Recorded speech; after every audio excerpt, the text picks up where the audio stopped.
Hi. Um, I guess I want to make a video on the subject on short video Friday, July 11th.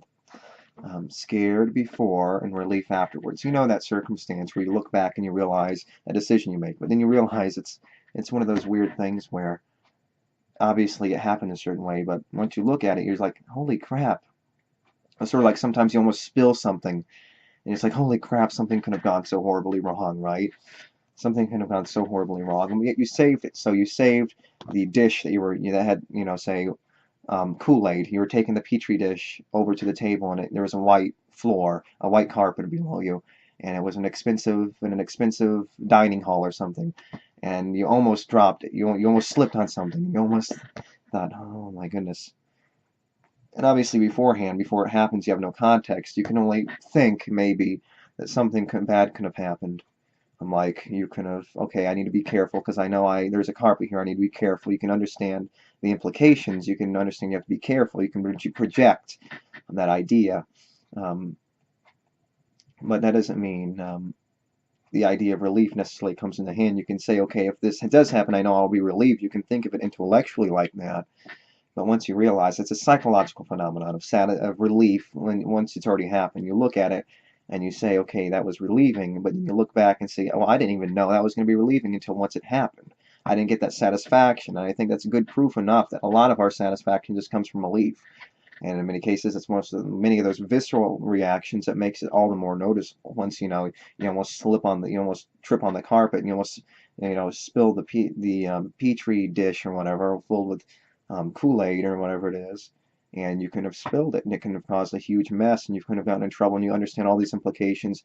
You understand to be careful to begin with, so you're thinking, okay, I need to be careful to begin with, and um, okay, so you're being careful, then you understand the implications. You're in the action itself once it's happening. You're having the fear slash relief. You're having the fear. You're going through the process. You're going through the fear now, but then you're going through the actual process of going through that fear, the thing that you were afraid of. Then after that, you have the relief. So you have I guess if in any distinction, you have the fear beforehand, the fear and the action during the middle, and you have the relief afterwards. But I guess it's not necessarily about the relief that you get from this feeling. It's the phenomenon, the psychological, almost like a deja vu kind of sensation. You're doing it, and then you look back and say, okay, that was determined. It always comes down to the deterministic kind of thing. When you look back and you say, yes, it was going to happen a certain way, that's the way it happened. And it didn't happen, thank goodness. But it could have happened, but I know now it happened a certain way, therefore um, it could have still happened. I guess it's about an illusion of choice. It happened and you happen to have saved it.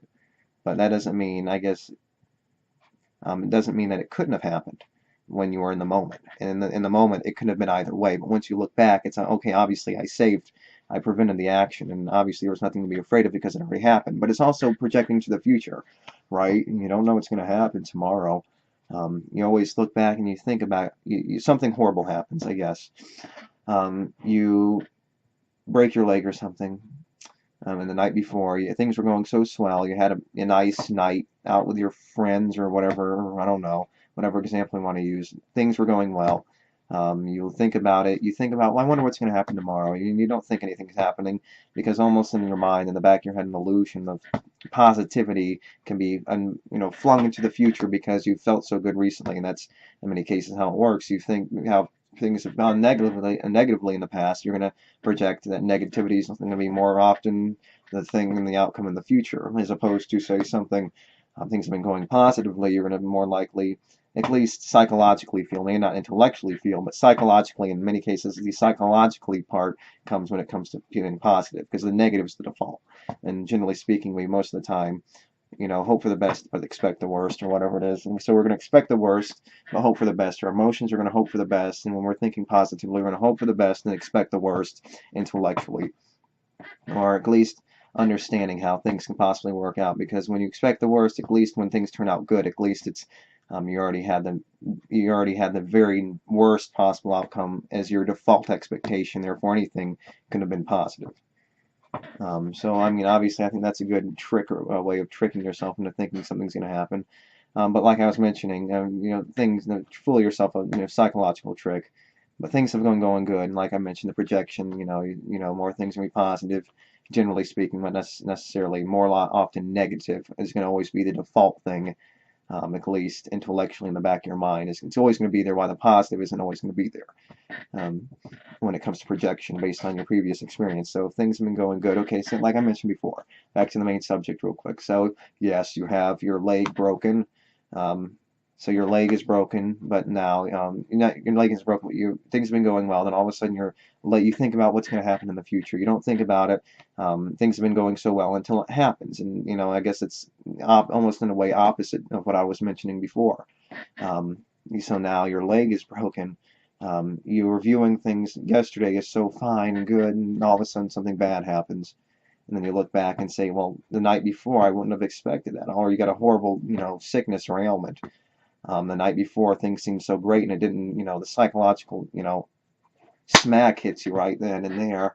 And all of a sudden you realize whatever projection you had didn't mean anything, because anything can happen at any moment. And anything, generally speaking, is a negative. Or winning the lottery, but then again, you're just depriving other people of their existence by doing that. You're taking more money, or whatever it is, whatever example you can use. Generally speaking, it's something that's to your great detriment. But then again, you get your satisfaction out of relieving and climbing out of the dungeon, so-called metaphorical dungeon of that detriment. And that's how you achieve in many cases our satisfaction. In many cases, we don't see it. We get hungry. We just see it as another routine in day-to-day life. We get our satisfaction out of it, but in many cases, we live our mundane existence or whatever it may be, and we don't even realize just how mundane our existence is, because we just see it as another thing, another cog in the motion of existence. We just view it as another moment, and we don't realize necessarily how bad we have it or how good we have it, because it's just the same old kind of thing. So yeah, they like life, but it's not because they enjoy it, but it's because they're so used to it, they don't want to get rid of it, and you almost in a way can confuse those two things. Yeah, so yeah, you look back, like I was mentioning before, the broken leg example, and you look back and say, well, that was weird. That's a strange psychological phenomenon. When you think about it that way, and you look back and say, things were going so well until all of a sudden this happened, but I didn't know it was going to happen until it happened, and things all of a sudden just turns for the worse. And that's how, generally speaking, it works. It works. It's always a surprise. We're always constantly being surprised with a great number of negative things in our existence. So yeah, there's only so much we can do to see what's going to happen. We can only have implications. Okay, I need to be careful because I have the petri dish, or whatever it may be. You can only know so much beforehand. So I think that's really it. Like I was mentioning before, okay, you're relieved, and like the vice versa, your broken leg, you look back and you say, well, things just turned to shit, didn't they? And that's how you're going to have to constantly view it. Things can be good, but then again, things can always be bad. Things are always waiting to happen. And they're going to happen a certain way, and you only know that once it's happened. And the same thing with, oh, I didn't slip, or I didn't trip. I know I almost fell on the floor, and my life would have been ruined. But then again, you look back and say, well, it didn't happen, so I'm safe, obviously. You feel like automatically you're safe because you are safe because it already happened, and you already got away with it. But that doesn't mean you couldn't be caught up with your crimes later on by not being able to have your decisions catch up with you, because you didn't learn your lesson, and all of a sudden you make the same mistake and you actually drop it the next time and you make the mistake. So in many cases they can come back and catch up to you if you don't learn from your lesson. So yeah, and that's how that can work too. And like I mentioned before, it can work the opposite way. It's either you get away with it or you don't get away with it, and it's projecting the future, then looking back at what you thought before and how things were, and you look back and say, well, things really did turn bad because things were so good. And once things are good, they can only really, in many circumstances, there's only more room for them to get bad. So that's how existence works. So, yes. Anything else to mention? Yeah, you're scared before and then you're relieved afterwards. You're scared, okay, I'm scared, I'm scared to go to the dentist, I'm scared to go to the doctor's office, or I'm scared to get on the roller coaster. And then you're afterwards, it's like, oh, you may like it, you're relieved, okay, it wasn't as bad as I thought it was, I don't like it, but it's done and over with.